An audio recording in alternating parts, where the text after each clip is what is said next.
Adam, how do you pay for that jobs program you mentioned? It pays for itself. I mean, it's literally a jobs program.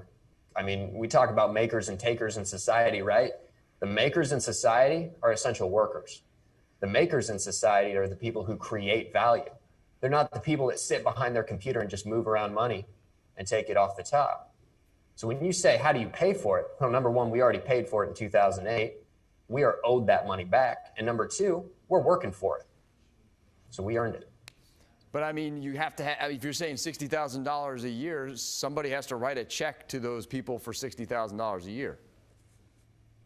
No, I mean, they do, sure. But you're asking, what you were basically asking is, you are saying, how do we afford to make sure that people are paid what they're worth? That is what you're asking.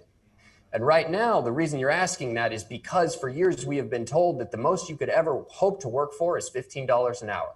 And that's survival.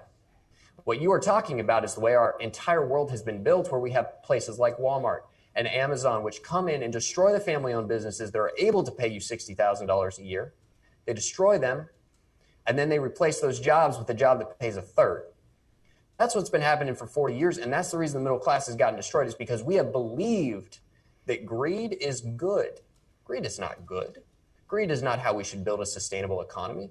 Greed is the reason that we cannot have jobs that pay $60,000 a year. It's the reason that a teacher does not have a livable wage.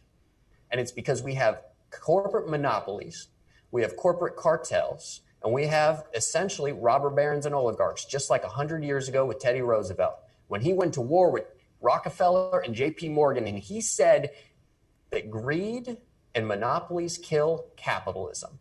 So the reason right now that we don't have those things is because the middle class has gotten destroyed by greed and by monopolies. And you either break the monopolies up, and I'm talking in every single industry. I'm talking people like Comcast. I'm talking about people that are price fixing in the pharmaceutical industry. You either go to war with them and you fight them like we should have done 40 years ago, or you don't, and you lay down and die.